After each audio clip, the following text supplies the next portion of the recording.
Welcome back to Koala Moon. This is the Jupiter Twins' Halloween Spectacular, a magical collection seamlessly mixed to help kids relax and fall asleep, with no risk of ads, scares, or wake-ups. Shall we begin?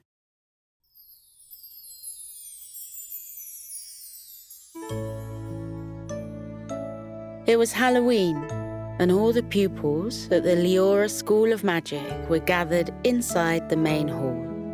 Each pupil had received a bat-shaped invitation the previous week, inviting them to visit a magical place called Halloween Village.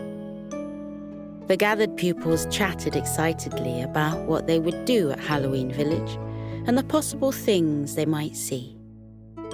Twins Jake and Lily Jupiter were among the excited pupils, and they too had been discussing what they would do at Halloween Village. Lily looked at her bat-shaped invite. She'd kept it safely in her pocket ever since it had flown down to her in the middle of dinner last Wednesday. She looked at it for the 25th time and read the words with a smile on her face. Jake looked at his sister and joked, "You'll wear the words out if you keep reading them. You know we don't need to take the invitations with us." Lily nodded and said, "I know, but I want to take it, and I'm going to keep it forever. I've been dreaming about going to Halloween Village ever since I can remember." She grinned at Jake, her eyes twinkling in excitement. "I just can't wait to go. When do you think we'll set off?" Jake grinned back and said she didn't have to wait much longer because their head teacher, Dr. Howard, had just walked into the hall. Dr. Howard's long hair was black instead of her usual navy. Small orange sequins in the shape of pumpkins were threaded through her wavy hair, and they glimmered and shimmered in the light. She was wearing a floor-length black dress, which was edged with more pumpkin-shaped orange sequins, and a broomstick was held firmly in one hand. The head teacher said good evening to the children and asked if they had their broomsticks ready. The children raised their broomsticks to confirm that they did. Dr. Howard nodded and smiled. She walked into the middle of the hall and stopped. She looked upwards at the ceiling, held up one hand and recited the words of a Halloween spell. It was in a language that none of the children had heard before. A light, crackling sound came from the ceiling. Sparkles of orange light zipped across it like flickering lightning. The students watched wide-eyed as the ceiling faded away and the night sky came into view. The stars shone more brightly than ever before, and the full moon looked like it had doubled in size. Lily whispered to Jake, "How is this even possible? The school is underground." Jake replied, "I've no idea. Maybe there's extra magic in the air tonight." Dr. Howard lowered her hand. She told the students to climb onto their broomsticks because their Halloween guides would be arriving shortly. There was a low rustle of bristles as the students settled themselves on their broomsticks. As part of their education at the academy, each pupil had to attend broom flying lessons. To their relief, it was much easier than they had expected, and each pupil had easily passed their exam and been given a flying license. A fluttering sound slowly filled the air. Looking upwards, the students saw a cluster of fuzzy bats hovering overhead, their wings slowly flapping. Each bat was wearing a sparkling orange waistcoat. Dr. Howard told the students the bats would lead the way to Halloween Village and advised them to form lines behind her. She settled herself sideways on her broomstick and rose towards the star-filled sky. The students followed her along with the rest of the teachers at the school. The bats changed direction and flew away to the west, their orange waistcoats glimmering under the light of the full moon. Dr. Howard, her students and colleagues followed them, flying high above the streets of Leeds. Lily looked down at the streets and saw Halloween festivities taking place on one of the paved areas. Children were dressed in a variety of costumes, including fairy tale characters, superheroes, and witches. They were oblivious to the formation of flying broomsticks above them. The bats flew onwards through the sky. Soon a huge glittering cloud of pale orange appeared in front of them and covered up some of the stars. As the bats flew closer to it, the cloud changed into the shape of a door. It slowly swung open, and a faint tinkle of music could be heard coming from the other side. The bats flew through the open door cloud. They were closely followed by Dr. Howard and the others. Lily and Jake passed through the open door and into another world. Below them were dark fields that were surrounded by trees. Each tree was strewn with twinkling orange and green fairy lights. They flew over the fields and towards a brightly lit village that was nestled in a valley. It was Halloween Village. The Jupiter twins flew closer to the village and saw rides and amusement arcades, food stalls and picnic benches. The joyful sound of music and laughter drifted towards them. The twins saw lots of visitors wandering around the village and noticed a group of unicorns and centaurs queuing up for the Ferris wheel. Halloween Village was surrounded by small wooden huts and round tents, with a couple of lanterns outside each one. Seeing as Lily was the expert on Halloween Village, Jake asked her who lived in the huts and tents. Lily answered, "Witches. Some of them live here all year round and have Halloween every day because they love it so much. Can you see that stage at the far end of the village? The witches are going to put a show on later."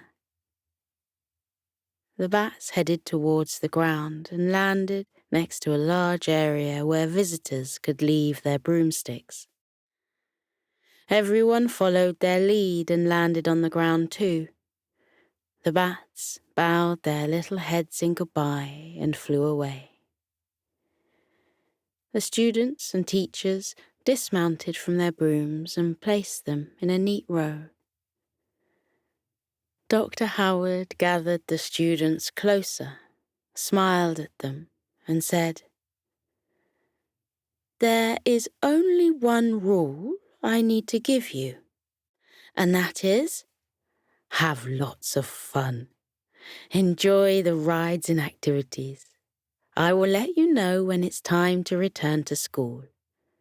Don't forget the show later on. It's always great fun. Off you go." With excited smiles and speedy steps, the students began to hasten away. Dr. Howard caught the attention of Jake and Lily Jupiter and asked if she could have a quiet word with them. The twins moved closer and waited for their head teacher to speak. Dr. Howard said, I have a strong feeling that someone here will need help, and your magical abilities will be called upon. It is entirely up to you as to whether you help them or not, but from past experience, I know you two are always willing to help those in need. She told them to have a wonderful time in the village and that she would catch up with them later. Dr. Howard waved goodbye and headed towards an orange and green roller coaster. Lily's eyes shone with glee. Jake, who do you think will need our help? One of the witches? One of the visitors? Her smile dropped a little. Do you think we will be able to help whoever it is? Everyone here has magical abilities, and we're still getting used to ours. I can't even remember some of the spells we've learned. Jake put his arm around his sister and said, Stop worrying. Everything will be fine. You're amazing at spells, and you often remember things that others forget. Have you got your magical orb with you in case we need it? Lily nodded and confirmed she did have her orb with her. She smiled at her brother and thanked him for making her feel better. She asked where they should go first. Jake wanted to go on as many rides as they could. The twins spent the next hour going on the roller coasters, the Ferris wheel, the Halloween train, and some bumper cars that were in the shape of pumpkins. Even though they were having a marvelous time, they kept looking out for someone who might need their help. They didn't notice any such person and wondered if their head teacher had been mistaken. After a while, the Jupiter twins decided to take a break from the rides and have something to eat. They walked over to a stall that sold Halloween candy and looked at the treats on offer. The friendly witch behind the counter asked what they would like. Lily pointed to a tub of pumpkin-shaped gummies and asked what flavour they were. Any flavour you would like, the witch replied with a smile. Think about a flavour, tap the sweet, and it will become the taste you require. Hearing about the magical sweets made the twins smile, and they each bought a bag. They thanked the witch and took a seat on a nearby green bench.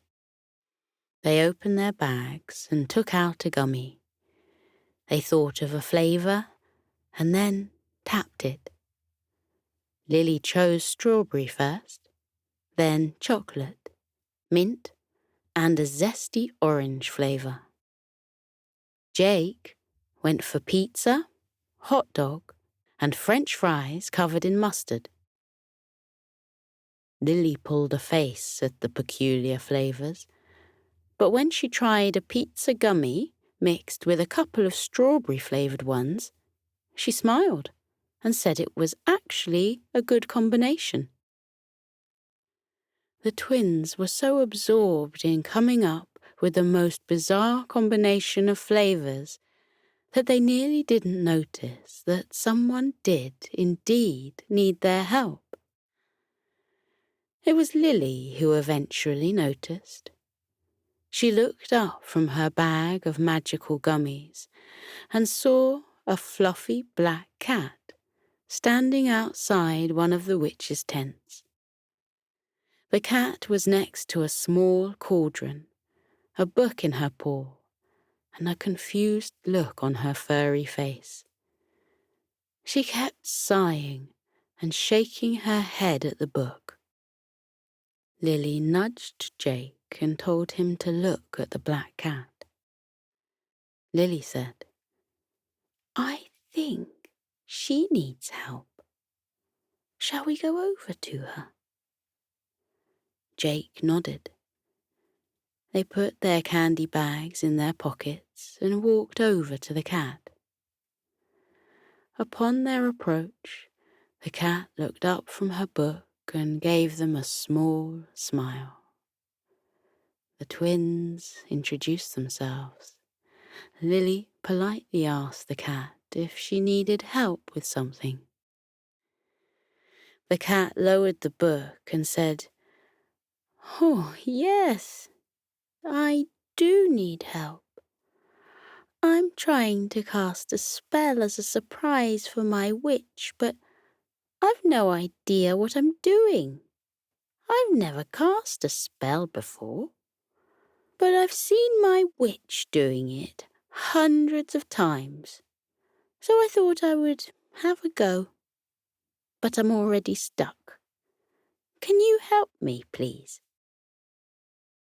The cat said her name was Shadow and explained she was having trouble finding the ingredients for the spell. She read the first one out.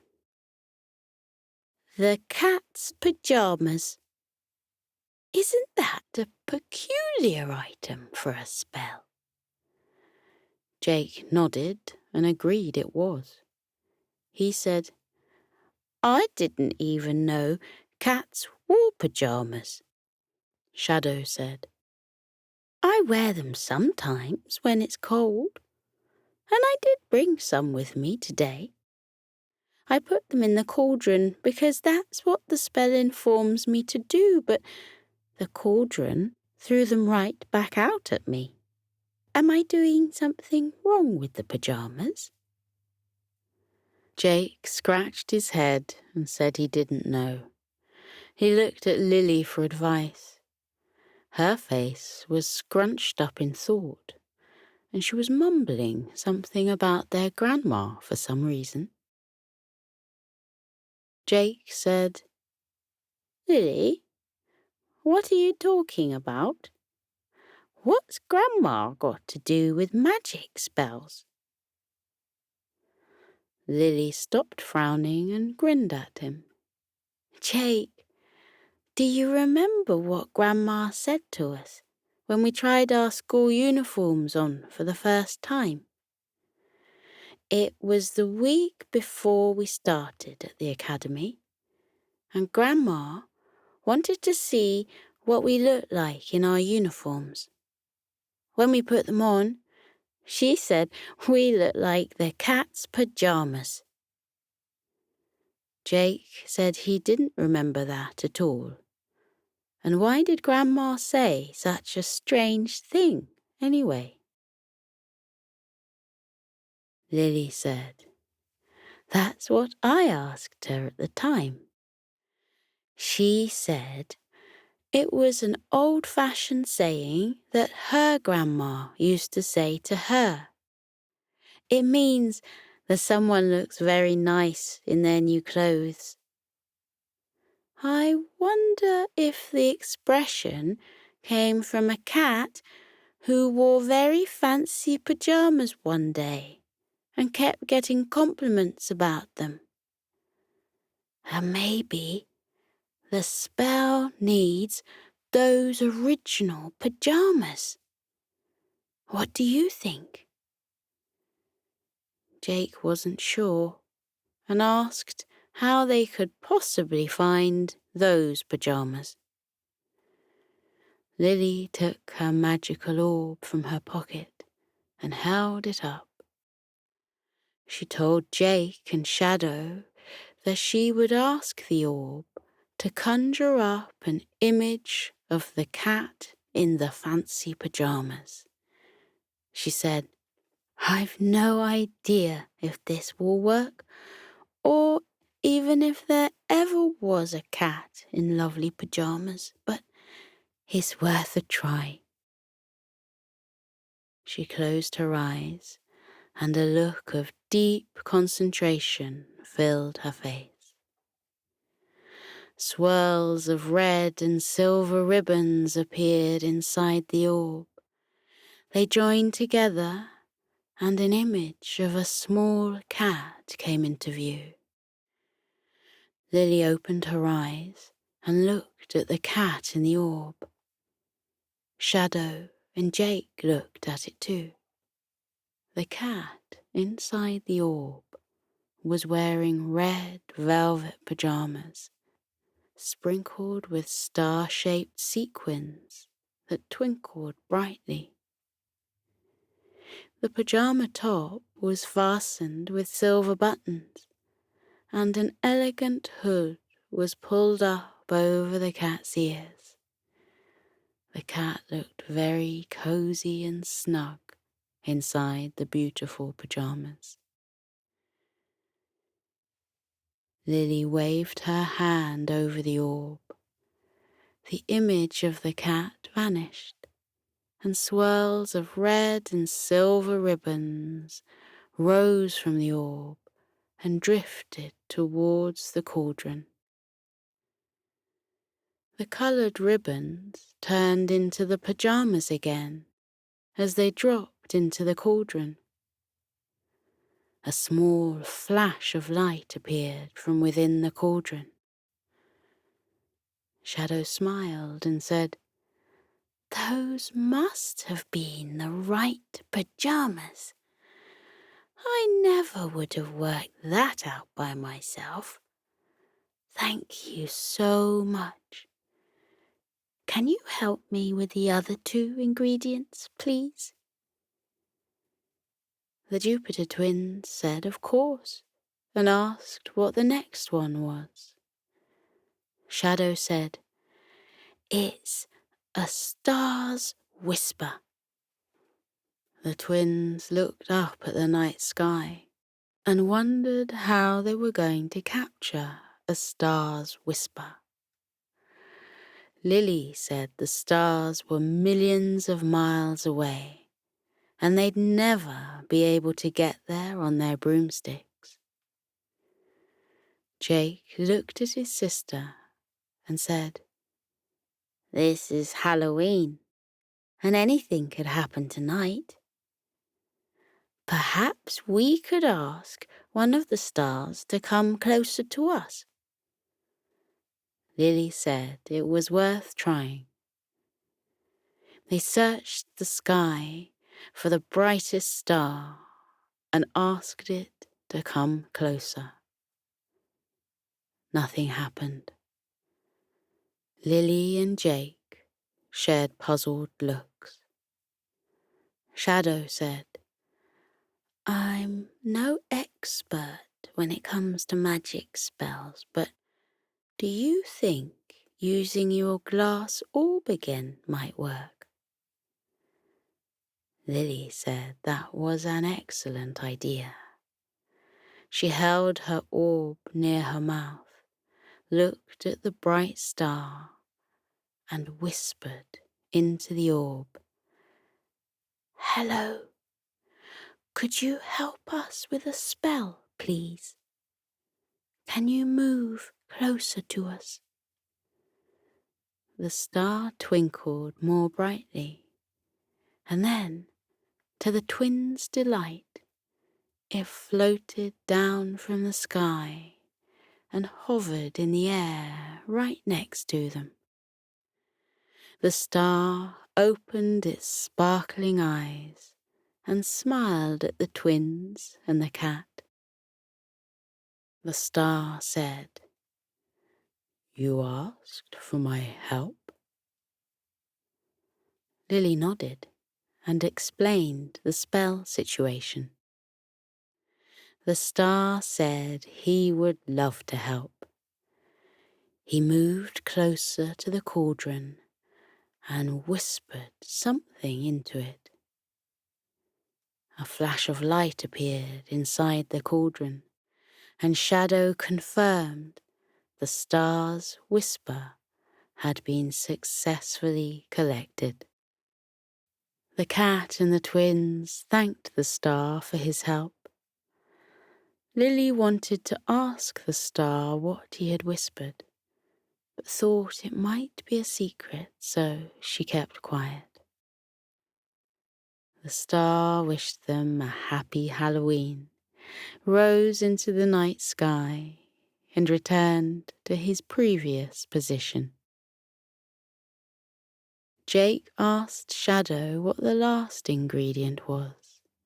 Shadow replied, "A broomstick's riddle." She frowned at the spell book. What does that mean? There are hundreds of broomsticks around here. How are we supposed to know which one has a riddle? Lily said, "We ask them. I'm not sure any will answer us, or even if they can talk, but we can try. Let's start at the area where we parked our broomsticks." Shadow, Jake, and Lily headed towards the broomsticks and stopped in front of them. Lily looked at the broomsticks and spoke into her orb again. "Good evening, broomsticks. Does anyone have a riddle for us?"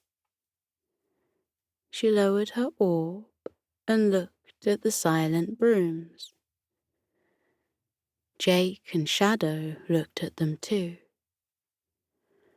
A small cough came from one of the broomsticks at the back, and a voice said, "I have a riddle for you. May I come closer?" "Of course," Lily replied, not knowing who had spoken. A broomstick rose from the back and floated towards them. Like the star, she had a little face, and she smiled at the twins and cat. She cleared her throat, smiled some more, and said, "My riddle is this. A faraway planet wrapped in layers of orange, brown, and white, and a mirror having magical adventures. Who am I?" Jake sighed and said to Lily, "I was hoping it would be an easy riddle." Lily gave her brother a gentle bump and said, "It is an easy riddle. Come on, Jake, you're good at things like this. What's the name of a faraway planet that is wrapped in layers of orange, brown, and white?" Jake's face scrunched up in concentration. A second later, he burst out laughing and said, "It's Jupiter, of course. I can't believe I forgot that. And because we're identical twins, the perfect mirror having magical adventures could be us." He looked at the broomstick and said, "Is the answer the Jupiter twins?" The broomstick laughed lightly and said it was. She gave herself a little shake, and one of her bristles floated free. It drifted towards Lily, and she caught it. The broomstick told them to put it in the cauldron with the other two ingredients. Lily was about to ask the broomstick how she knew about the other two ingredients, but shrugged and kept silent, because it seemed that even broomsticks were more magical that Halloween evening. The Jupiter twins and Shadow went back to the cauldron. Lily dropped the bristle into it and was pleased to see a flash of light appear. Shadow said, "That was the last ingredient. It's time for me to say the words of the spell. I hope I say them correctly." She looked at the spell book and proceeded to say the necessary words. When she'd finished, she stared at the cauldron and her whiskers twitched in expectation. There was another flash of light. Then a bottle floated out of the cauldron and straight into the cat's paw. It was a small bottle and contained a glittering orange liquid. "Was that supposed to happen?" Lily asked. "I think so," the cat replied. "I won't know if it's worked until later. I've booked myself a spot on the Halloween show, and I'll use the magic inside the bottle then. I'm very nervous. I really hope my magic works." The twins offered to stand on the stage with Shadow later, if that would help. Shadow said she would like that, and thanked the kind twins. They arranged to meet up at the show. The twins said goodbye for now and went on more rides and played games at some of the stalls. A while later, an announcement from the speakers announced the show was starting soon and told visitors to make their way to the stage. Jake and Lily hurried towards the stage and managed to get seats on the front row. The show began. A variety of witches in different costumes and hats took to the stage and performed entertaining acts. The first witch played a guitar whilst flying upside down on a broomstick. Another witch brought a line of pumpkins to life and danced an Irish jig with them across the stage. The time flew by, and soon the last performer walked shyly onto the stage. It was Shadow, the cat. She was holding the bottle of orange liquid tightly in her paws. She saw the Jupiter twins on the front row and gave them a nod. It was their signal to join her on stage. Lily and Jake leapt onto the stage and stood on either side of the cat. They gave her smiles of encouragement. Shadow smiled back at them. Shadow faced the audience and told them she'd never performed a spell before, but wanted to do something special for her witch to say thank you for looking after her so kindly over the years. From the second row, Shadow's witch smiled at her dear friend and mouthed a silent thank you. Shadow took a deep breath before loosening the lid on the bottle. She took the lid off, muttered a couple of words, and gave the bottle a shake. Swirling orange ribbons twirled out of the bottle and floated upwards, growing bigger and bigger. The ribbons drifted towards the sky and covered it in a shimmering cloud of orange and green. Then something magical began to happen. Tiny flakes of pale orange and green snow drifted down from the clouds. When they landed on the ground, they made a carpet of glittering white snowflakes. But when they landed gently on the audience, they turned into soft orange and green gummies in the shape of pumpkins and witches' hats. The audience began to eat them and smiled in appreciation. Jake caught an orange flake in his open palm and asked Shadow what flavor it was. Shadow said it was the flavor of Halloween. Jake popped the orange gummy into his mouth. It was a delicious combination of sweet and sour, a flavor he'd never tasted before, but it was utterly delicious.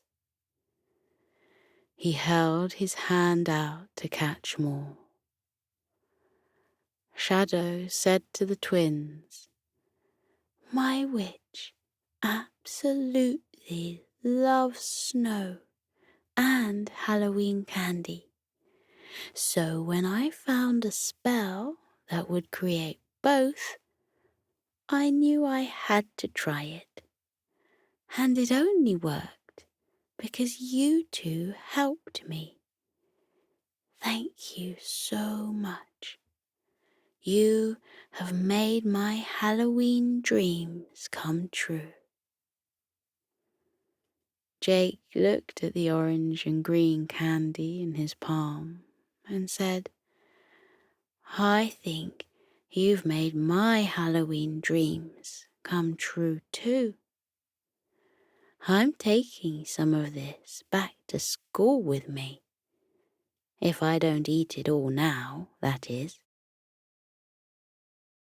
The magical snow fell a little longer, and everyone collected enough Halloween candy to last for weeks. Shadow waved her paw at the orange and green cloud and made it disappear. The stars and moon came back into view. All too soon, it was time for the pupils of the Leora Academy to head back to school. The Jupiter twins said goodbye to Shadow and wished her a happy Halloween. Shadow thanked the twins again and said she hoped they would meet again one day. The Jupiter twins and the rest of the school flew back to the academy, and it wasn't long before they were all tucked up in bed. As they drifted off to sleep, Jake and Lily Jupiter thought about the wonderful time they'd had at the magical village and the friendly cat they had helped. It had been a very special Halloween indeed. It was on a sunny September morning, with just a whisper of autumn in the air, that young twins Lily and Jake Jupiter climbed the stone steps of the grand entrance to Leeds Town Hall with a glimmer of excitement in their eyes. Cars and buses drove along the road behind them. Pedestrians made their way to shops, cafes, and workplaces. People reclined on benches, enjoying the freshness of the morning air. It looked like a normal day, but it wasn't. Not for Lily and Jake. They had just turned 13, and as they had been born into a family with magical abilities, they'd been invited to attend the Leora Academy, a renowned school of magic. And this was their very first day. When they reached the top step, Lily said to Jake, "Are you ready?" Jake gave her a big smile. "I've been ready for months." They looked at the wristwatches which had been sent to them from the academy the previous week, along with precise instructions on how to use them. The twins carefully moved the hands on the watch faces to 13 o'clock. "Have we done it right?" Jake asked his sister. "We'll soon see," came her reply. They waited for the magic to begin. A few seconds later, chimes sounded out from the town hall, counting the hours. Even though it was 9 o'clock, the tones continued until they reached 12. There was a moment's pause, and then a 13th chime rang out, sounding clearer and sharper than the previous ones. A change came over the city. Pedestrians became as still as statues. Cars and buses stopped moving. Birds fell quiet. The breeze dropped. A tranquil silence descended on the city as it froze in time. All of a sudden, the gravelly sound of moving stone cut through the quiet air. One of the 4 Portland stone lions at the side of the town hall's entrance slowly came to life. He rose to his feet and arched his back, making a sound like pebbles rolling down a hill. The lion leapt from his stone plinth and landed in front of the twins. A slow smile settled on his sculptured face. The lion spoke in a deep voice. "Lily and Jake Jupiter, it's good to finally meet you. Let me introduce myself. I'm Elias, one of the guardians of the academy." Lily said shyly, "We know who you are. We've read all about you." Elias's smile grew. "That's good to know. I see you've brought your parents with you." "Oh no," Lily replied. "We haven't. We're 13 now and we don't need walking to school." Elias chuckled. "They are hiding behind that postbox along the road. Who can blame them for wanting to be with you on this special day? Are you ready to enter the building?" Lily and Jake nodded in unison. Elias waved his paw over the steps to his right. Slowly and soundlessly, a narrow section of stairs opened upwards on an invisible hinge to reveal a set of descending marble steps within. The lion got to his feet, gave them a regal bow, and said, "Off you go. Have the most magical of days. Lily, Jake, I assume you know all about first day privileges." Lily said they did, but didn't know what theirs would be. Elias nodded. "It's different for every pupil. I can now tell you what your first one is. When you get to the bottom of the marble steps, you'll come across a spiral staircase which has 700 stairs. It's quite a hike down, but today you're allowed to slide down the banister. It's a lot of fun. I've done it more than once." He winked at them. "Off you go." The twins thanked Elias and then took their first steps into the Leora Academy. Down the pale pink marble stairs they went. Sparkling crystals and gems encrusted within the rock lit their way. When they came to the spiral staircase, Lily noticed the concerned look on her brother's face and offered to go first. She climbed onto the polished banister and pushed herself away. Her cries of delight filled the air, causing Jake to relax. A minute later, he followed her on the winding journey. Lily was waiting for him at the bottom, her eyes shining with joy. She whispered, "Jake, we're here. We're finally here. Can you believe it?" "I can't."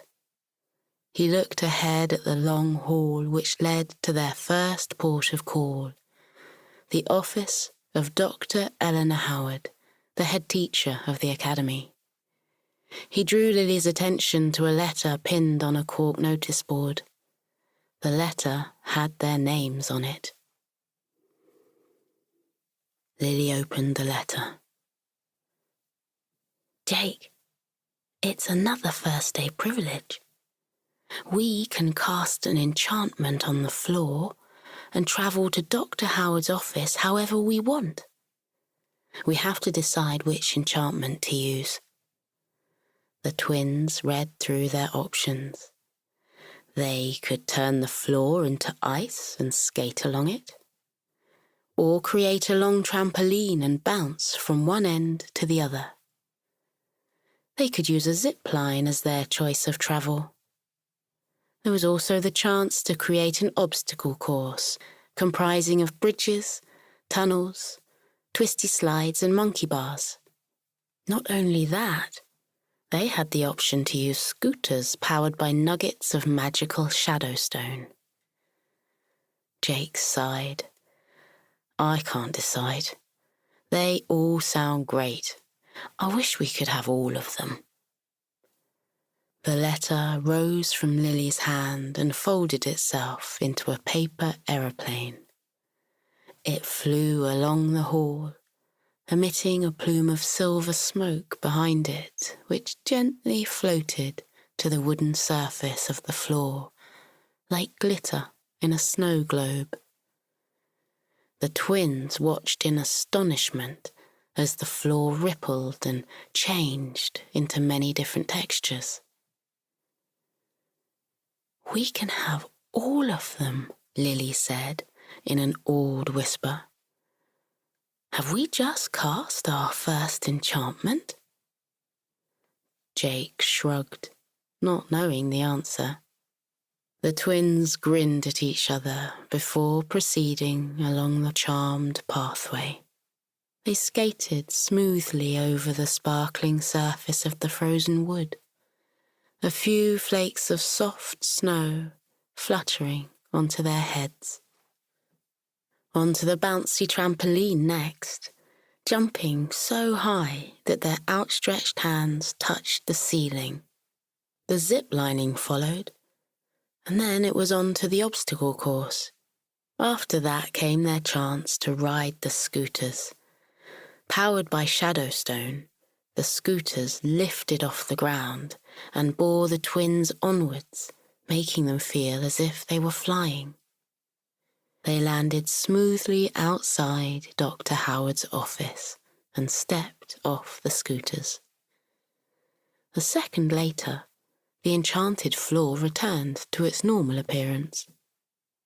"That was amazing," Lily said with a big grin on her face. She looked at the door in front of her. The smile on her face faltered. Sensing his sister's nerves, Jake said he'd go into the office first. He raised his fist to knock. He never made contact with the door because it swiftly swung open. "Come in," a cheery voice called out. The door opened wider, and the twins were met by the spectacular sight of a golden sandy beach, the blue sea sparkling in the distance. An azure sky dotted with swooping seagulls completed the scene. The sound of the rolling waves mixed with the faint noise of someone playing a guitar. Jake went through the open door and stepped onto the soft sand. A warm breeze tickled his face. Lily followed him and whispered, "We're on a beach." "I know. With the sea and sand and palm trees and the sea and sand." "I know," Jake repeated. "Do you like it?" a voice asked from a hammock swaying between two palm trees. It was the same cheery voice which had bidden them to enter. The hammock swung forward, and a woman gracefully climbed out and walked towards the twins. With her long navy hair and sapphire eyes, it was the unmistakable face of Dr. Eleanor Howard. She was wearing a flowing green dress, covered in bright yellow sunflowers, and red flip-flops adorned her feet. A pineapple-shaped glass was in her hand. Dr. Howard stopped in front of the twins and smiled at them. "Jake, Lily, let me get you a drink. This pineapple juice is exquisite." She clicked her fingers and the same pineapple-shaped glasses appeared in front of the twins. They plucked them as though taking apples from a tree. Waving her hand around the beach, Dr. Howard explained it was her latest shape-shifting spell. To change one's own shape is easy enough, as you will soon learn. But to change a room takes much more practice. Alas, I'm still experiencing some teething issues with this spell, such as the T-Rex playing the guitar over there. I've no idea where he came from, and he's terrible on that instrument. But I'm not going to be the one who tells him. Have you seen the size of him? The twins' heads turned in the direction of the enormous dinosaur. Dr. Howard continued talking. "Jake, Lily, I'm sure you're eager to explore the academy. You'll want to meet your fellow pupils and teachers and discover what lessons you'll be learning in your first year. And you're no doubt eager to see your dormitories." Jake and Lily sipped on their drinks and nodded eagerly. "Before you do any of that, you'll need your Book of Magic. It contains everything you need to know about the school and much more." With another click of her fingers, 2 black velvet-bound books appeared in front of the twins. Jake was the first to take his book and open it. His brow creased in confusion when he saw the blank pages. Dr. Howard said, "You have to explore the academy and find 3 hidden gems. Each gem should be placed on the spine of the book. Once they're in place, the book would reveal its secrets.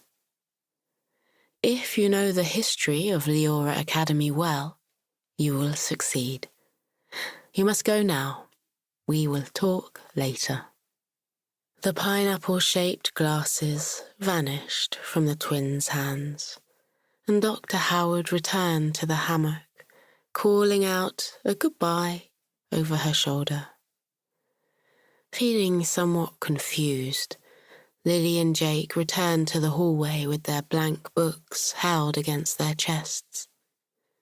They walked on down the hall, leaving a small trail of sand behind them. It wasn't long before they came upon an open door. They went inside and discovered a large map printed on the floor. Small silver figures floated down from the ceiling and hovered in front of them. The twins looked closely at the figures before turning to each other in bewilderment. Lily said, You don't think these figures are the early settlers, do you? The ones who founded the school? Jake said he did think that, and going by the map of Great Britain in front of them, they should put the figures in the right places and in the right order. Lily admitted she couldn't remember the order, but Jake said he could.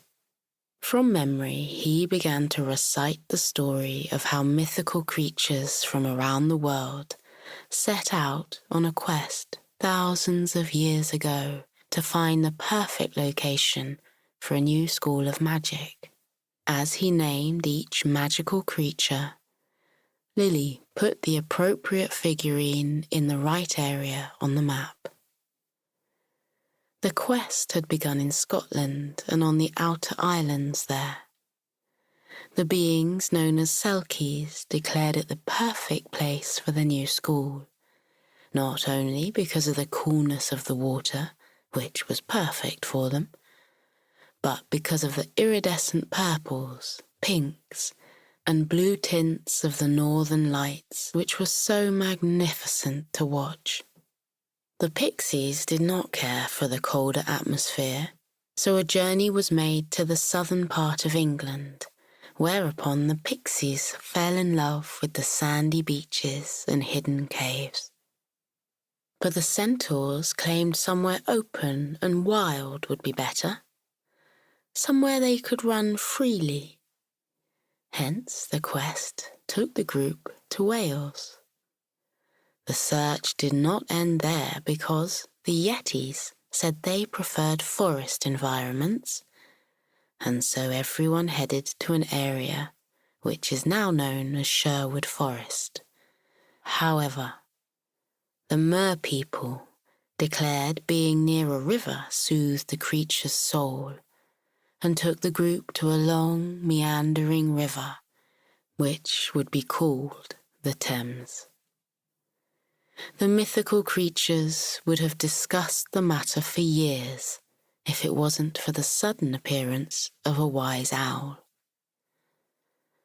After saying she knew the perfect place for the school, the owl led them to the centre of England and to Yorkshire.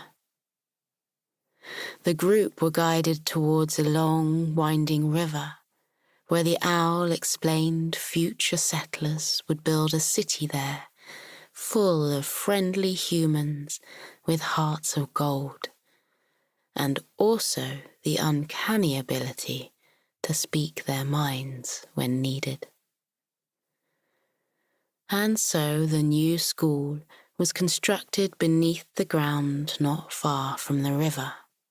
Enchanted portals were added which led to lagoons, caves, forests, mountains, lakes, and many more landscapes, so that everyone's needs were met. Jake concluded his tale, and Lily placed the last figure in the middle of Leeds. It was a replica of the wise owl.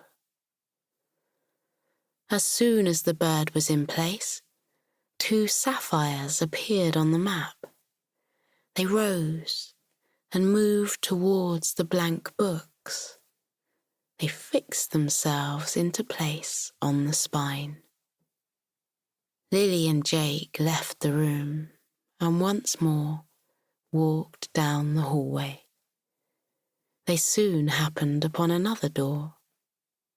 They entered a room full of floating bubbles. It took them barely any time to realize the room represented a fable called The Night of 1,000 Dreams.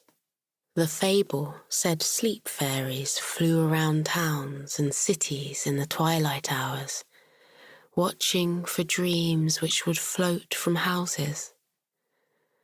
The fairies collected them in bottles until they each had 1,000 dreams. Then they would take the bottles to a special cave and place them on shelves. If the fairies became aware of someone having trouble sleeping, A fairy would take a bottle of the dreams and let the bubbles float into the home of the restless sleeper. Without fail, the dreams would lead the person to slumber and a restful night's sleep. Jake wondered what the fable had to do with the gems they were searching for. Lily pointed to 2 empty bottles standing on the floor. Then she raised her hand towards the nearest bobbing bubble. I think these bubbles are our dreams. I remember having that one over there. It's about a tree house in the clouds. And you told me about that dream of yours when you flew on the back of an emerald dragon. Can you see it just behind you? I think we have to collect our dreams and put them in these bottles. But how will we reach them? Jake asked. Some of the bubbles are near the ceiling. No sooner had he said those words than a pair of silver wings materialized on the back of each twin. Within seconds, they were flying around the room chasing dreams. As soon as they reached out for a bubble, it would pop, and a sprinkle of glitter floated towards the bottles on the floor and trickled inside. When the last of the dreams were inside the bottles, Lily and Jake returned to the floor and their wings vanished. Jake gazed at the bottles. I wonder if any of those dreams will come true. They might. We are in a school of magic, after all. The bottles turned into rubies and attached themselves to the spines of the velvet-covered books. The twins left the room. Instead of the hallway outside, they were faced with a wide expanse of night sky. Stars twinkled and sparkled like gems. What do we do now? Lily asked. What's the sky got to do with the history of this school? Don't you remember? Lily shook her head. Jake pointed towards the star-filled sky and said, There are many constellations which are visible to humans, Pegasus and Pisces, Aquarius and Aquila, Lepus the hare and Cygnus the swan. But there is only one constellation which can be seen by those with magical abilities. I've never seen her before, but now that we're inside this school, we might be able to see her. Let's try. The twins scanned the sky until they found what they were looking for. There she is. Lily pointed to the left. The wise owl who led the first founders here, Leora. As though hearing her name, the star-shaped owl flapped her wings and flew from the sky.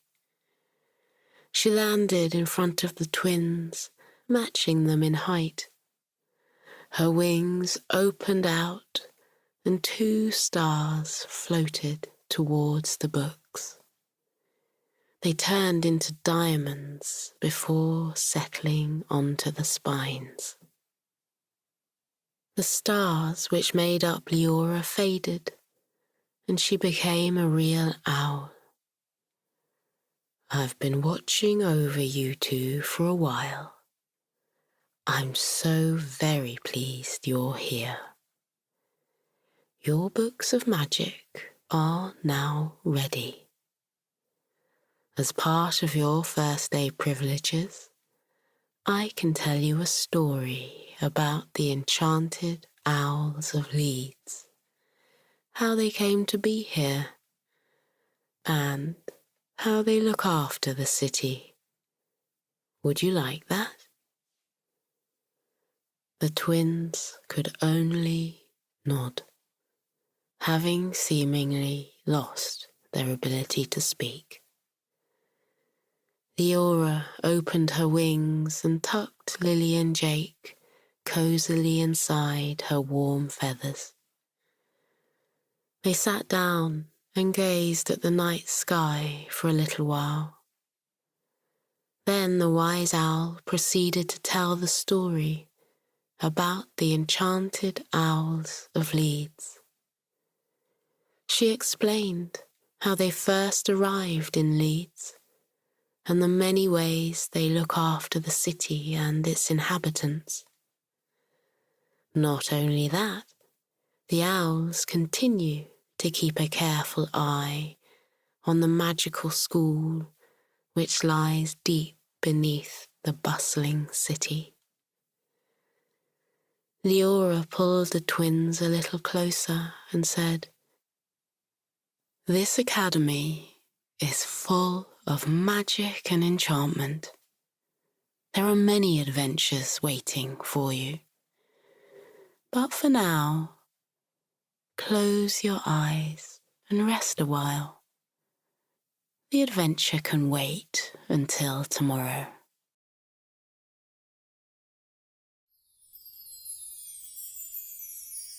On an afternoon in late December, Lily and Jake Jupiter walked towards the hall of the Leora Academy.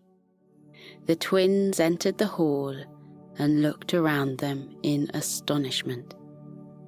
The large room had been transformed into a magical winter wonderland. Dozens of students gazed in wonder at the spectacular sights which surrounded them. Snow-covered trees lined the edges of the room. They were festooned with glittering tinsel and strings of twinkling fairy lights. Delicate crystal baubles dangled from branches and swayed gently, making them jingle like bells. Upturned logs covered in light layers of shimmering frost were placed around the room and provided places to sit. In front of the logs were floating beams of polished wood, upon which red and green dishes had been placed. The bowls contained a mouth-watering array of ripe, juicy fruit and glistening orbs of chocolate that were lightly dusted with gold icing sugar. Knitted stockings drifted through the air, each one embroidered with the name of a student at the School of Magic. The stockings floated towards the snow-covered trees and affixed themselves to branches. Mouth-watering scents of spiced cake and freshly baked mince pies fragranced the air. Looking upwards, the twins saw a night sky blanketed with shimmering stars. A couple of fluffy white clouds moved across the sky, and a few seconds later, snowflakes began to fall from them. The sight of the falling snow caused gasps of amazement to come from the students. Instinctively, the pupils held their hands out to catch the first snowflakes. Delicate snowflakes landed in their open palms. The flakes twinkled for a moment before disappearing. The falling snow created a soft covering on the floor. The twins pressed their feet into it, hearing the light crunch of snow beneath their shoes. Just as swiftly as the snow had arrived, the falling flakes stopped. There was an audible sigh of dismay from the pupils, but it didn't last for long, because mugs of hot chocolate appeared before each person, ready to be taken into their hands. Lily took a hold of the mug in front of her, and noticed it contained tiny marshmallows which bobbed on the surface of the chocolatey liquid. Looking over at Jake's cup, she saw that it contained a small mountain of whipped cream. "Perfect," Jake announced. He took a sip of the drink, giving himself a white moustache in the process. The pupils in the room made their way to the log seats and sat down. Some cups were placed on the hovering tables, but most were kept cradled in hands. The head teacher, Dr. Eleanor Howard, entered the Wonderland. Her long navy hair was embellished with sparkling star-shaped gems. She was wearing a floor-length dress made of red velvet, edged with a silver sequin trim. Her sapphire eyes seemed to twinkle more than the stars in the navy sky above her. She looked around the room and smiled in appreciation. She told the students there would be no more lessons that day, and they should enjoy their afternoon in the hall. She reassured them the snowfall would return every hour. Her gaze rested upon the twins, and she walked towards them. She bade them a good afternoon and asked if they could do something for them. She explained how a special friend of hers needed help of a magical nature. Dr. Howard cast a glance around the enchanted room and said she didn't want to take the twins away from it, not if they didn't want to go, and it was a matter which could wait a little longer. The twins quickly shared a look of understanding. They never missed an opportunity to use their magical skills. Lily put her empty mug on the floating table in front of her and asked, "What would you like us to do?" Dr. Howard clicked her fingers, and a faded red book appeared out of nowhere.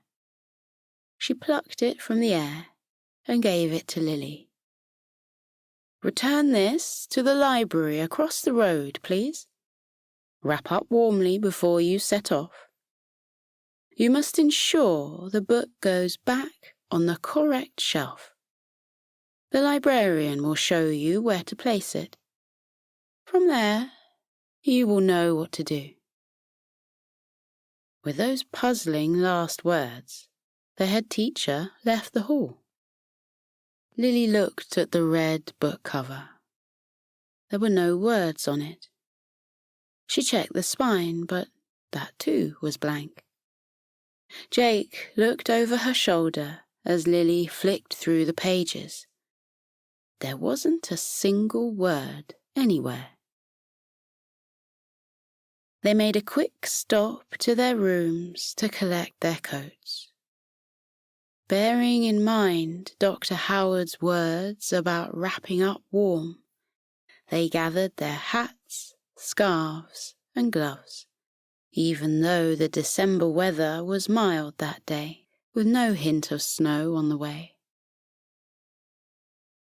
They left the school, crossed Calverley Street, and entered Leeds Central Library. Once inside, they walked into the main lending area and looked around it. Lily whispered to Jake, "There are 3 librarians. Which one should we talk to?" Jake smiled and pointed to the left. "That one. She's got wings, but they're very faint. Can you see them?" Lily squinted, as if that would help. A woman wearing a green dress was placing a book back onto the shelf in front of her. There was a light, shimmering haze across her bag. Lily focused more and soon made out the shape of fluttering wings and came to the conclusion The librarian was a fairy. Supernatural beings of all kinds lived and worked around the city, but only those with magical abilities, like Jake and Lily, could see them. The twins crossed the room and approached the librarian. She heard their footsteps and turned around, a ready smile on her face. Before the twins could say a word, she put a finger to her lips and moved to the far side of the room. She stopped at a line of shelves. Lily and Jake followed her. Still silent, the librarian pointed to a narrow gap in the books before her. She gave the book in Lily's hand a pointed look, and then, soundlessly, tapped the shelf. Lily carefully placed the book into the gap, not sure what to expect. The librarian gave her a satisfied smile, and then walked away. The twins stared at the shelf. "Now what?" Lily asked quietly. The shelf of books slowly opened like a door. A cold breeze touched their cheeks, and a single snowflake fluttered through the opening and landed at their feet. The twins looked at each other and raised their eyebrows in question. Jake said, "We should go through." Lily nodded. They walked through the opening and into the brightly lit tunnel. They walked along it. The carpet beneath their feet was soon replaced with a blanket of soft snow. They came to the end of the tunnel and discovered they were in a different world. The landscape in front of them consisted of rolling hills and tall mountains. A thick blanket of glistening snow lay over everything. A cable car was waiting for them. Its door opened, and the twins felt a rush of warm air coming from within it. They entered the carriage and walked to the front so that they could look at the picturesque panorama. The door to the cable car closed, and the vehicle set off along the suspended wire, which stretched out over the snowy fields and beyond the mountains. Lily and Jake rested their gloved hands on the window and took in the snowy landscape. The sky was full of fluffy, snow-filled clouds, and, as if on cue, flakes began to fall softly. Some landed on the window of the cable car and displayed their beautiful, delicate patterns. The cable car moved smoothly towards the mountains and went over the top of them. On the other side was a small village that was illuminated with sparkling fairy lights and old-fashioned street lanterns. Cozy-looking homes circled a large lake that was frozen over. People, clad in colourful winter clothes, skated expertly across the glistening ice of the lake. Lily pressed her face against the window. "Jake, are those elves?" Jake looked closer. "They are." He spotted someone at the far side of the village. "Lily, do you think Dr. Howard's friend, the one who needs help, might be Santa?" Lily looked at her brother. "Why are you asking that?" "Because he's sitting outside a house over there." Jake smiled. "And he's waving at us." Lily put her attention on where Jack was looking. She broke into a smile. "It is Santa! Jake, it's Santa!" "I know." "And he's waving at us." "I know." The cable car took them closer to the village and slowly descended to a small station not far from the lake. It came to a smooth stop and the door opened. The twins left the cable car and began to walk towards the village, uncertain as to why they were there. Their uncertainty didn't last long.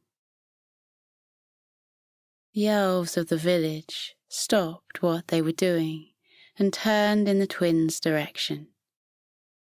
Jubilant calls of "hello" filled the air, and arms were waved with great enthusiasm. Santa appeared behind the jolly elves and smiled at the twins. Merriment twinkled in his friendly eyes. He held his arms out. "Jake, Lily, welcome. Dr. Howard said you were on your way. It's an absolute delight to have you here. Before we get down to business, would you like some hot chocolate?" The twins briefly wondered if there was such a thing as having too much hot chocolate in one day. They decided it wasn't, and so said "yes, please" to Santa. 2 elves swiftly appeared at the twins' side and handed them full mugs. Santa asked the twins to follow him to his workshop, where his sleigh was parked. As they walked across the soft snow, Lily and Jake looked left and right at the cheerful village. The snow glistened and glimmered like glitter. They felt like they'd landed in the middle of a beautiful Christmas card. They reached Santa's workshop and went inside. A huge red sleigh almost filled the area. Its polished gold runners sparkled under the light of the fairy lights that were strewn throughout the workshop.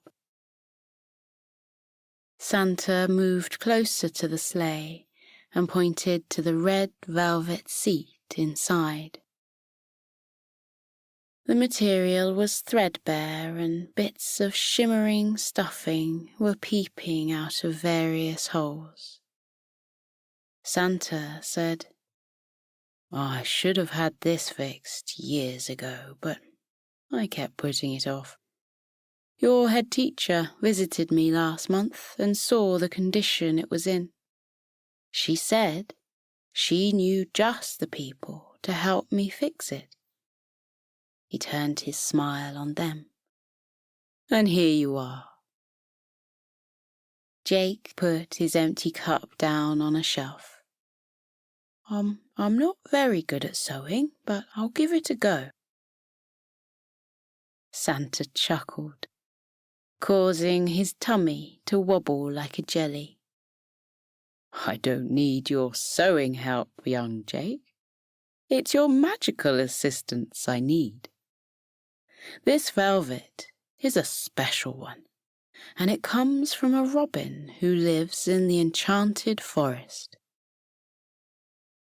If I give you the directions, could you go there now and speak to the robin? You need to capture her song." Before the twins could ask Santa to explain further, a collection of chattering elves rushed into the workshop and asked for his help. Santa quickly gave the twins directions to the robin and thanked them for their help. The bewildered twins left the workshop and headed into the enchanted forest. Twinkling lights shone from every tree. The snow continued to fall softly. The sky began to darken, and the stars shone more brightly. A heartwarming song filled the air. Lily tipped her head and said it sounded like a robin's song. They presently came upon a robin sitting on a branch of a tree. She stopped singing and looked at the twins. Her voice was light and melodic. "Hello there. I've been expecting someone to call by at some point. Is your visit to do with the seat in Santa's sleigh?" The twins nodded. "Are you ready?" the little bird asked. Lily and Jake didn't know what they were supposed to be ready for, but they nodded anyway.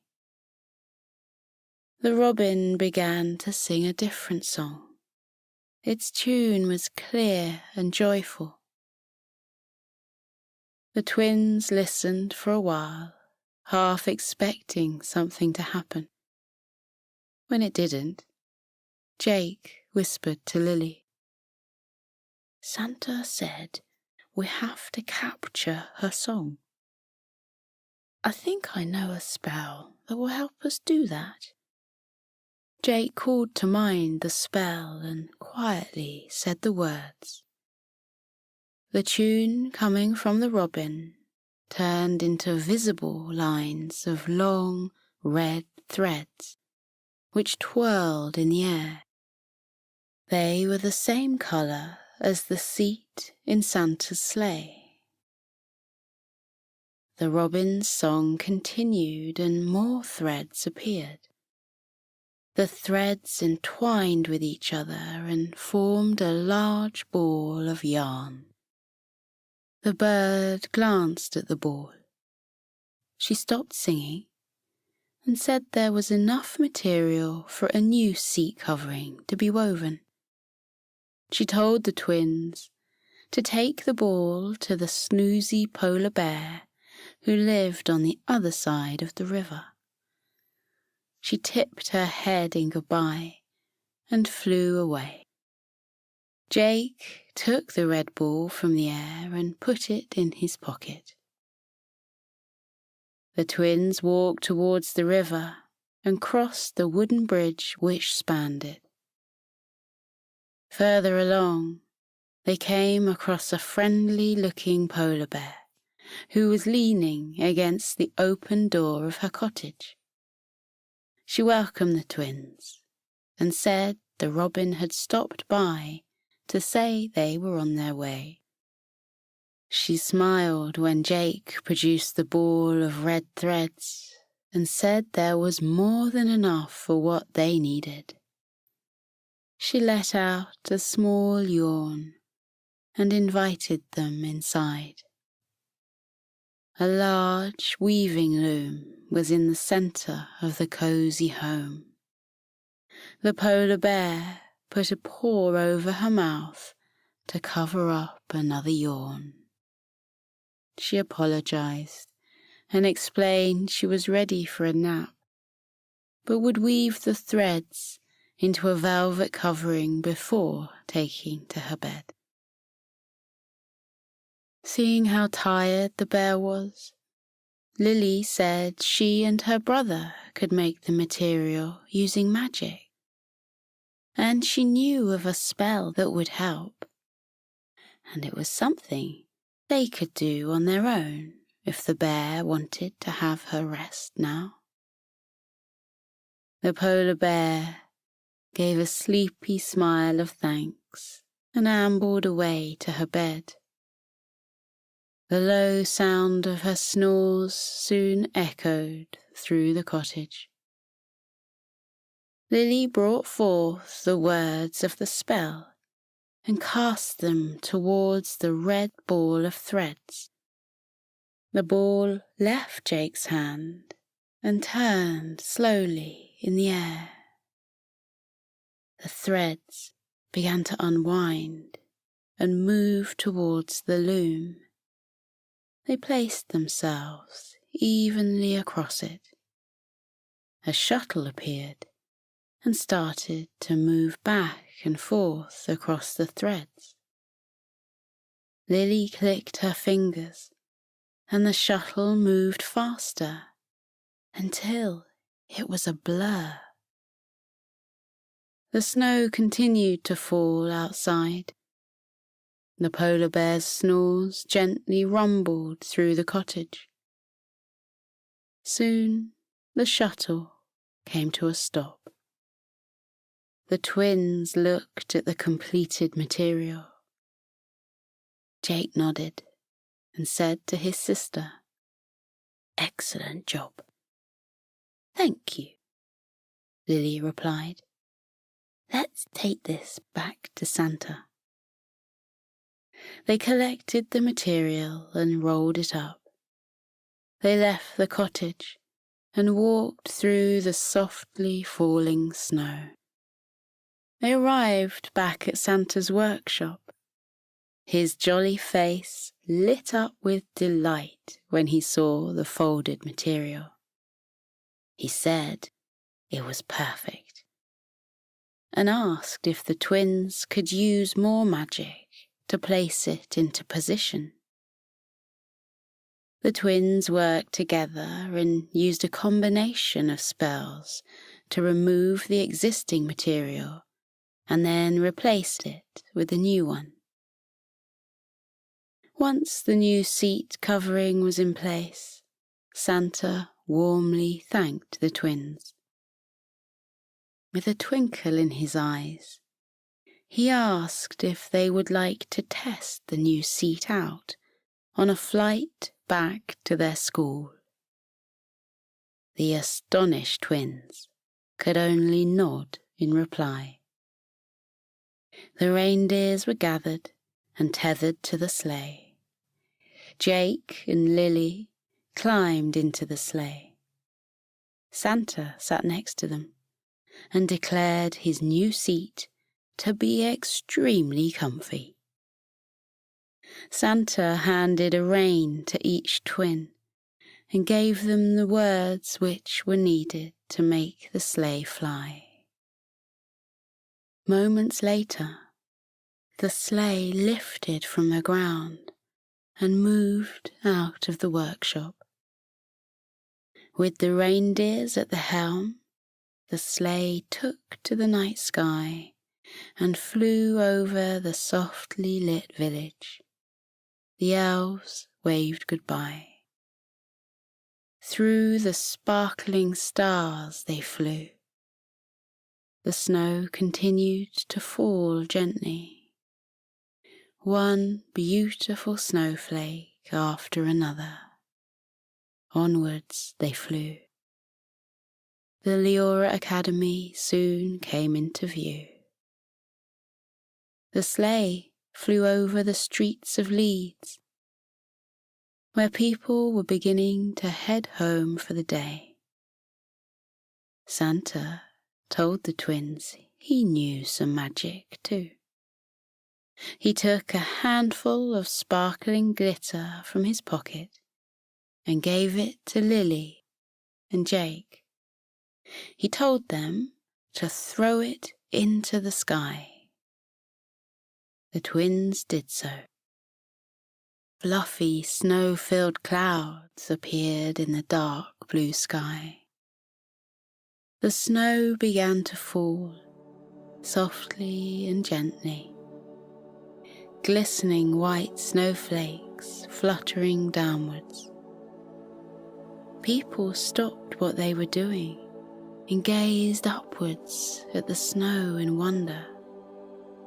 Some held their hands out to catch a falling flake. More and more snow fell. The city was soon blanked in a sparkling blanket of snow, which glistened and glimmered like glitter. It turned the city look into a winter wonderland. The sleigh came to a rest at the back of the school and the twins climbed out of it. Santa thanked the Jupiter twins for their help and wished them a Merry Christmas. The twins waved to Santa and the reindeers as they took to the sky again. It was a Christmas Jake and Lily would never forget. They went inside the school, and the snow continued to fall softly through the night.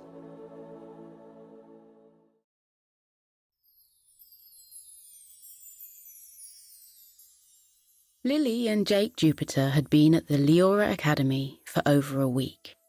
They'd learned about the history of the academy, explored the labyrinth of rooms and outdoor areas which made up the School of Magic, and had got to know their fellow students. But today was different. Today was the day they would be learning how to use magic, and not only that, they would be allowed to put their magical skills to the test. Their teacher was Mr. Darrelundy, a faun who was known throughout the school for his love of music and dancing. He was also a fan of cheerful clothing, which explained his fondness for wearing brightly coloured, flamboyant suits. When Lily and Jake arrived at the classroom for their first magic lesson, Mr. Darrelundy was already inside. Half man and half goat, the teacher was sitting behind his desk playing a silver flute. He was wearing a suit in a kaleidoscope of colours, which gave the impression of him being hugged by a dozen rainbows. The sound coming from the flute was beautifully relaxing, and any anticipation the children might have had about their lesson was carried away with the melodic tune as it echoed around the room and out into the hallway. Mr. Darrelundy continued playing the flute until the last pupil arrived and had taken their seat. He lowered the flute, smiled at the children, and said, "You will know from your timetables that today's lesson is all about magic and how to harness it. I could explain in words how this happens, but it's easier to show you. Watch carefully." He reached into a drawer beneath the desk and took out a small glass sphere. He gazed into it, a mild look of concentration on his face. A few seconds later, spiral wisps of gold and silver arose from the sphere and floated towards the board at the front of the classroom. The wisps settled on the surface and arranged themselves into elegantly curling words. Leaning forward a little, the children read the words. "The magic is within you." The children shared bewildered looks, not sure what the message meant. Mr. Darrelundy explained that the next part of the lesson would be outside. He stood up and focused his attention on the orb again. Very soon, more wisps floated outwards, this time in shades of green and brown. They floated around the room. The classroom walls began to fade. The wooden floor beneath the children's feet began to soften. Birdsong was faintly audible. A warm breeze drifted through the air. The classroom faded altogether. The children found themselves outside in a grassy glade. Warm rays of sun slanted through tall trees and cast dancing shadows across the ground. Mr. Darrelundy beckoned his students over to a tree which stood apart from the others. Its boughs were laden with vibrant green leaves.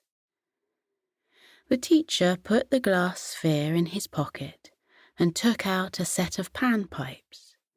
He blew on them and released a soft melody into the air. A rustle of leaves caused the children to look closer at the tree.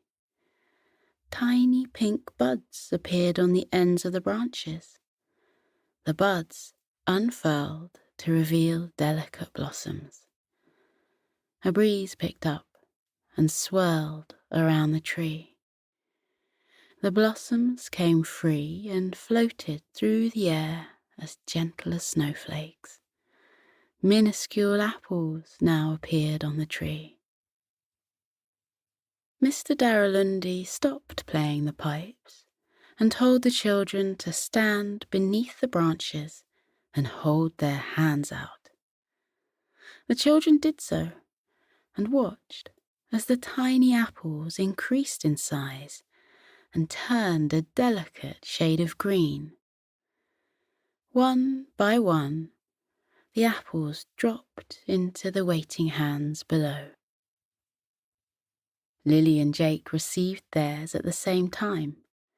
Their eyes widened as they watched the apples transforming into glass spheres, similar to the one Mr. Darrelundy had used. Lily said to her brother, "It fits my hand perfectly." Jake said his did too. The teacher explained these were magical orbs, and the children would need them to create magic. Jake asked how they should use the orbs. With a smile, Mr. Darrelundy explained all would be revealed in the second part of the lesson. "But," he said, "you must remember that imagination comes before magic, and your imagination is endless." In the blink of an eye, the children were back in the classroom. Mr. Darrelundy summoned a group of owls to escort the children out of the school and to watch over them during the next part of their lesson. A white, fluffy barn owl flew over to Lily and Jake and introduced himself as Sylvester. He asked the twins to follow him. He flew out of the classroom. The twins went after him. Minutes later, Jake, Lily, and their owl guardian left the school via one of the concealed entrances. The twins walked through the streets of Leeds with Sylvester flying at their side. The pedestrians around them didn't give Sylvester a second look, as if it were quite normal to see an owl during daylight hours. Sylvester led the children to the Corn Exchange, a circular building from the 19th century which had been designed as a place for merchants to sell their corn. The large domed roof was topped with glass panels which had allowed the merchants below to clearly see the quality of goods which were being sold and bought. Lily and Jake were somewhat surprised when the owl took them inside the building and down the steps which led to the lower area. The Corn Exchange had been converted into a retail area years ago and contained a wonderful array of boutique shops and a marvellous selection of cafes. The customers who were wandering around didn't pay any attention to the two children who were conversing with an owl. "What do we do now?" Jake asked Sylvester. "Are we going to use our orbs here?" "Yes," Sylvester answered. "But no one will see what you're about to do. I've cast an invisibility spell on us. Listen carefully, Lily and Jake. You are about to enter another world where your help will be needed there. All will be explained, when you go through the sapphire door." The twins looked left and right, but couldn't see any such door. Sylvester asked Jake to hold his orb aloft. Jake did. Sylvester then asked Lily to do the same, but to stand in front of Jake so that the orbs were aligned. Lily did as she was asked. With orbs held high, the twins wondered what was going to happen next. Through the glass panels of the roof, a beam of sunlight streamed down and went straight into the orbs. A second later, a ray of blue light came out of the other side of the spheres and landed on a section of the wall in front of the twins. A glimmering sapphire door appeared. Sylvester directed the children towards the door and said he would stay where he was and wait for their return. As the twins walked away, the owl repeated Mr. Darrelundi's words about imagination coming before magic, and how their imaginations were endless. The puzzled look on Jake's face matched Lily's, but they didn't ask the owl to explain his words further. The twins gave Sylvester a friendly wave before walking through the sapphire door. On the other side was a large flower meadow, dotted with trees which swayed gently in the breeze. The scent of wild flowers filled the air. Jake and Lily took a moment to look around. At the far side of the meadow, they saw animals standing under the shade of trees. Other animals were strolling through the swaying grass, and a few were lying in the grass, basking in the pleasant warmth of the sun. Lily put her hand on Jake's arm and whispered, "Are those?"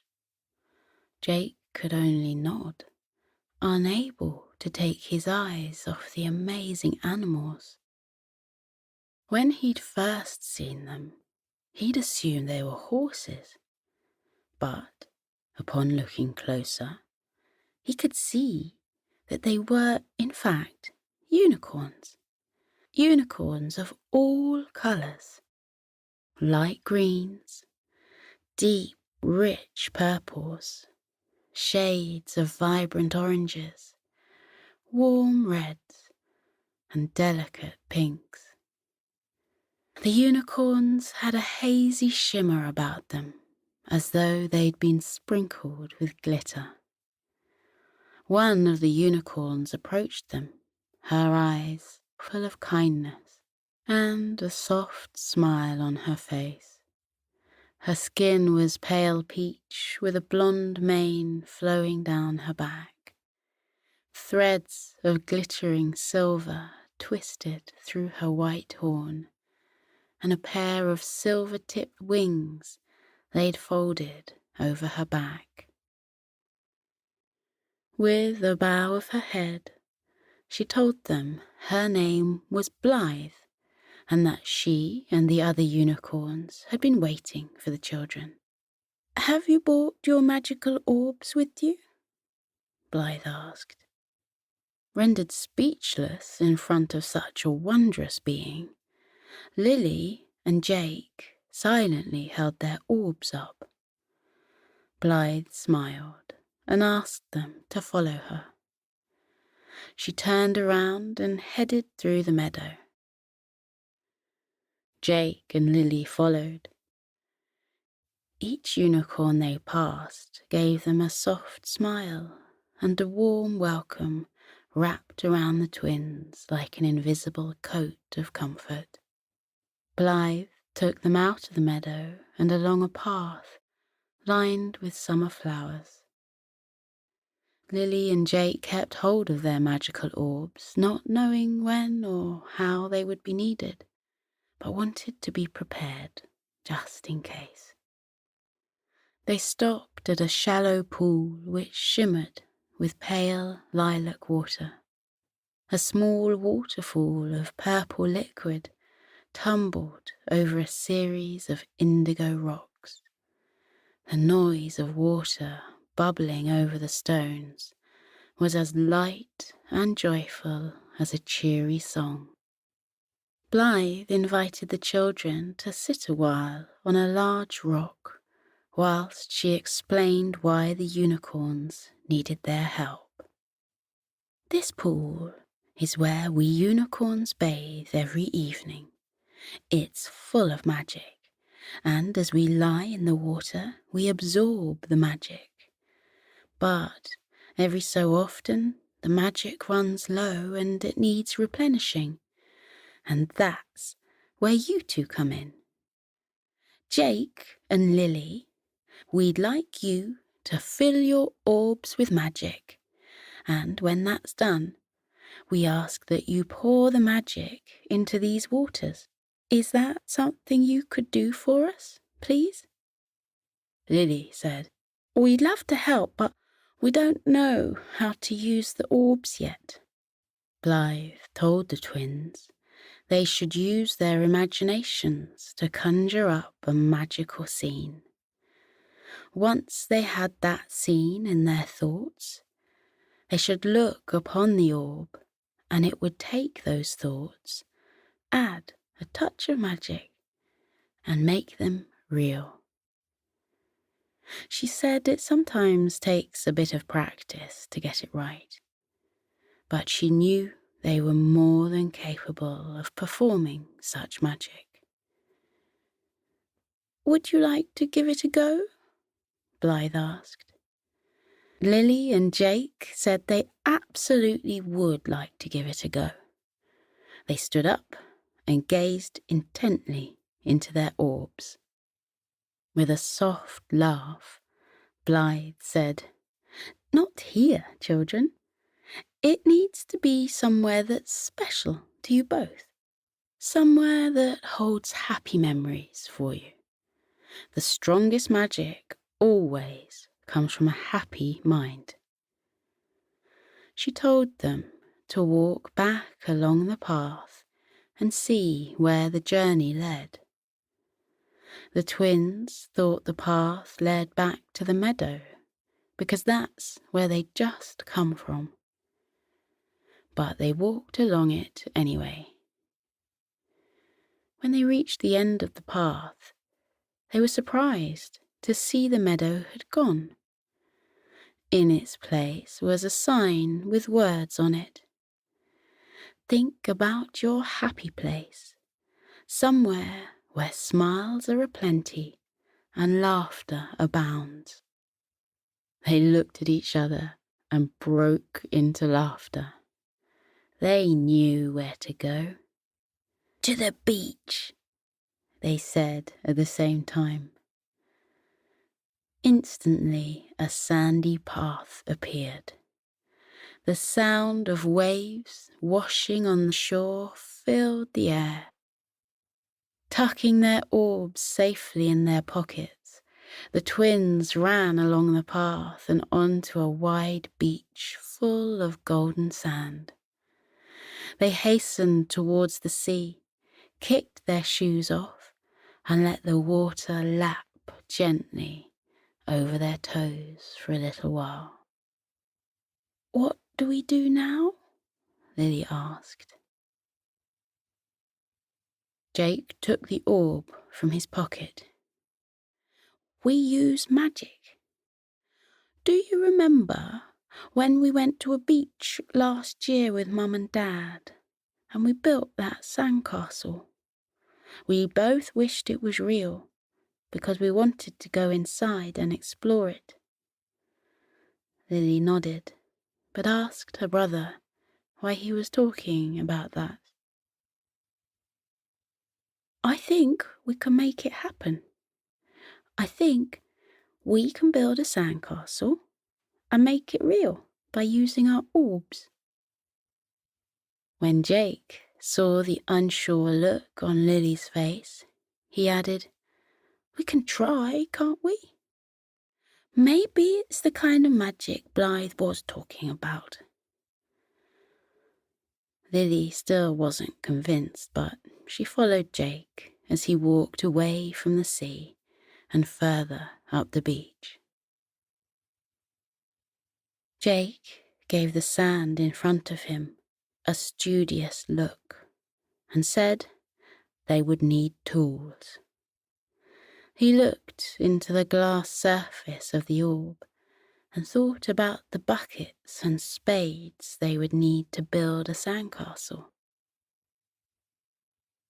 A tiny thread of bright yellow appeared inside the sphere.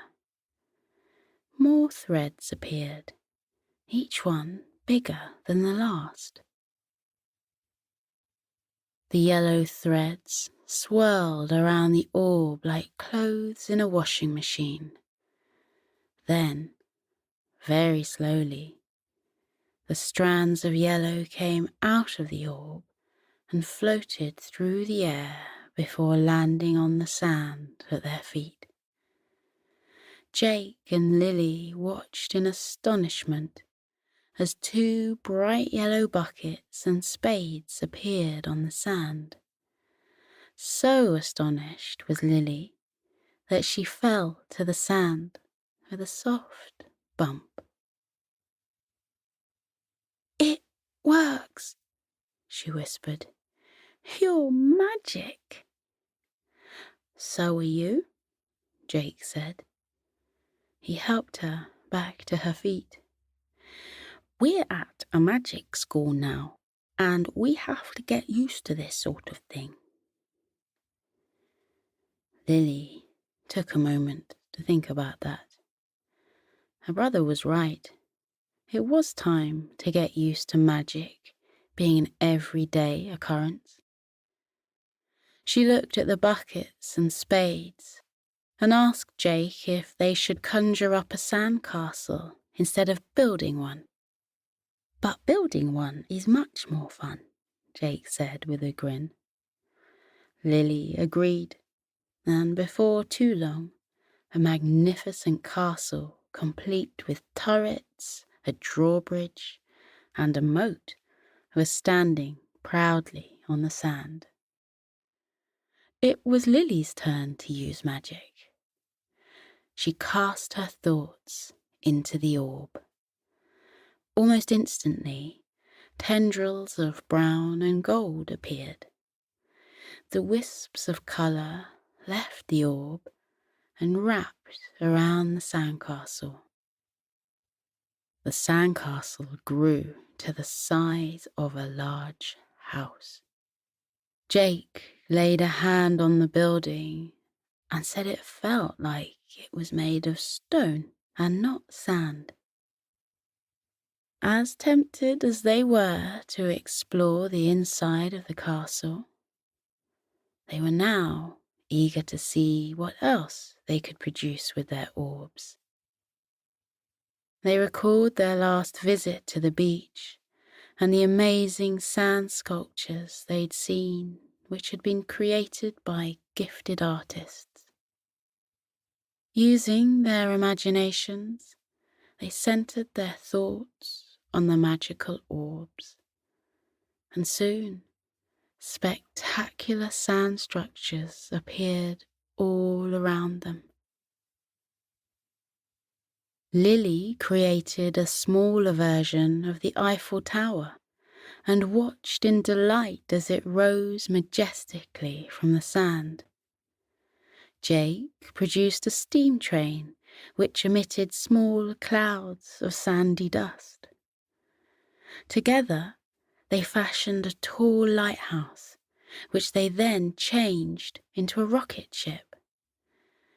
Not sure if it would work or not, they used their new skills to make the rocket zoom skywards before turning it around and returning it to the ground. The twins made a whole menagerie of animals appear. Seahorses and starfish, dolphins and turtles, whales and sea urchins. Lily and Jake added beds of coral and rows of shells. They even managed to make kites which took to the sky, dipping and gliding on a gust of wind. The whole beach came alive with the imagination flowing from Jake and Lily, an imagination which was endless. After a while, the twins' thoughts returned to the unicorns. They wondered if enough magic had been created. Lily thought it had, and asked Jake how they were going to get it to the unicorns. Jake considered the matter and said, perhaps the magic needed to go back into the orbs, and maybe they should try to collect it from everything they'd created. It seemed as good an idea as any to Lily, so they decided to give it a try. They started with their first creation, the sandcastle, and held their orbs in front of it.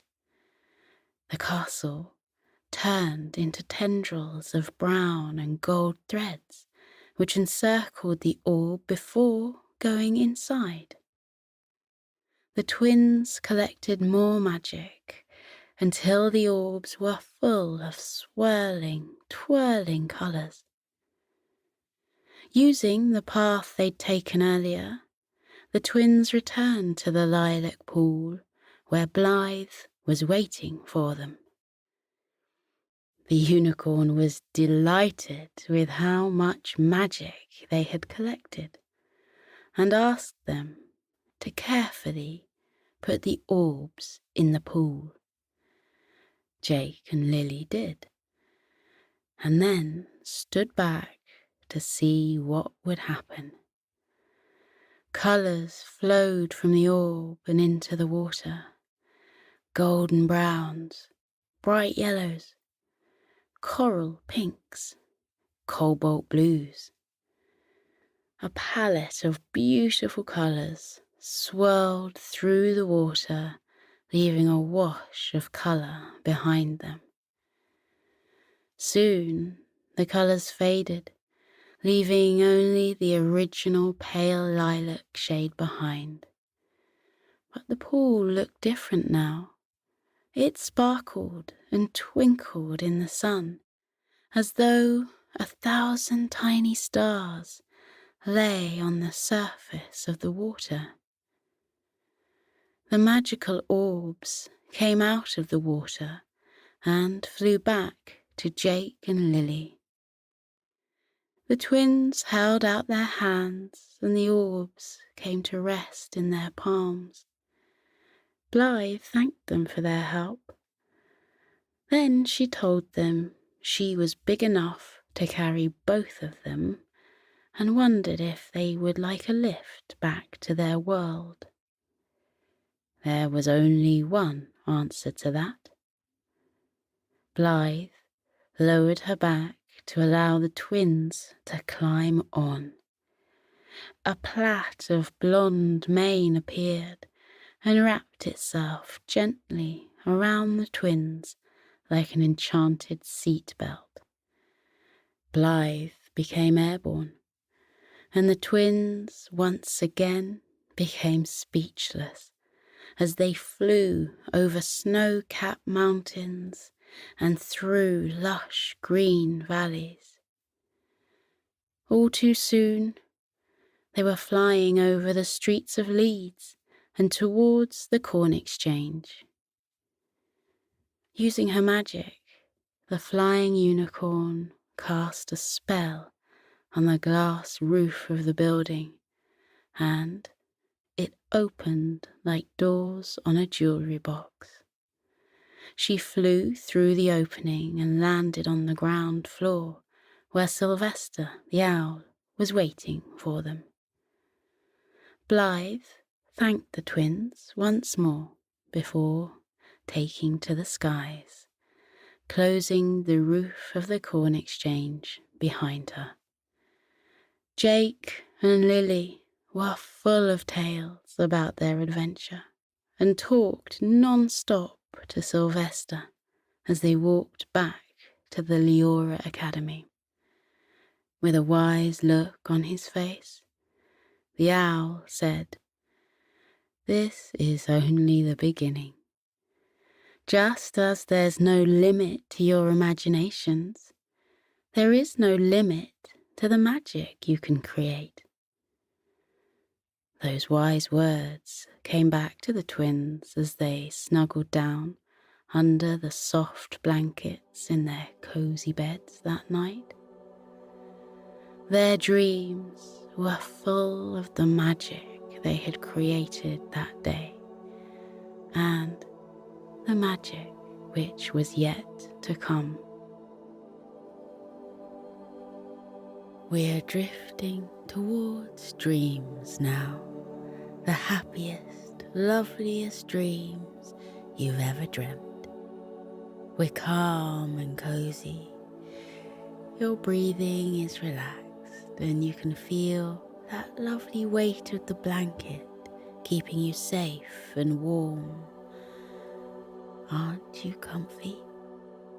You are so warm and cozy, so sleepy. As you drift into dreams, count all the things you're grateful for. Let yourself fill up with all of the little moments that made you smile today. See the faces of the people that made you laugh. Think of the things that challenged you. Think of the things you learned and the practice that meant you'll be a little bit better tomorrow than you were today. Think about how warm and cozy and sleepy you are here in your bed. What a day you had. Wonderful things lie ahead for you too. You will have wonderful adventures tomorrow and the next day and the one after that. The whole world is waiting for you. But there's no rush. There's nothing more to do today. All that's left for today is rest, deep, cozy sleep. The most beautiful of dreams are waiting for you now. That's why you're drifting off, gently, into dreamland. So keep breathing slowly. Let yourself get toasty warm. Let your eyelids stay heavy. And know that you are safe. Remember that you are smart. You are brave. You are kind. And you are loved. Think it to yourself. I am smart. I am brave. I am kind. I am loved. You are a dream. When tomorrow comes, you'll face it with a smile, because you are smart, brave, kind, and loved. Because you are you, uniquely, wonderfully you. What kind of dream are you drifting towards tonight? You can dream however you want, because your imagination is as wide as the universe. What will you find in tonight's dream? Maybe you'll see your favorite characters. Is that Hector and Sunny over there? Maybe you'll visit the moon, where there's mice eating cheese in the craters. Maybe you'll walk through Sleepy Forest, where Koko the Koala is strumming his pink ukulele on the banks of Sleepy River. Let your imagination take you away. Your dreams are all yours, and you deserve the sweetest dreams of all, because you are brave, you are kind, and you are loved. You are brave, you are kind, and you are loved, and you are wonderfully, uniquely you. You are a dream, and it's time to sleep, tucked up in your bed. Breathe slowly and melt into your bed. Isn't it warm and soft and cozy? It's time to rest. Take deep breaths in and out and let yourself relax as you say goodbye to the day. Let your body get even heavier. Let your whole body go floppy. Drift deeper into sleep with every breath and say goodnight. Remember, tomorrow will be a good day because you have a big heart. You are a good friend. You believe in yourself. You know there's nothing better to be than yourself. It's okay to get things wrong. It's okay to ask for help. You can do whatever you set your mind to. Be proud to be different. Be proud of your achievements. Be proud of yourself. You are a good learner. You are a good listener. You are a good example to others. You are valued. You are loved. You are sleepy. So drift off now, little one. Let the dreams take over. As you sleep, let your dreams take you to magical lands and faraway places. Remember, there's no room for worries in your dreams, just magic. It's a magic place where anything can happen, anything you want. It's a place of positivity and light. Let positivity soak into you and fill you up. Imagine it as a golden light traveling from the tips of your toes to the top of your head. Imagine that wherever the light touches you fills with happiness. Imagine that the light makes you feel calm. You're wrapped in a warm, cozy glow within your soft, toasty blanket. Isn't that nice? You are safe, tucked up tight. So sleep soundly all through the night. Sweet dreams, little one. I'll see you soon.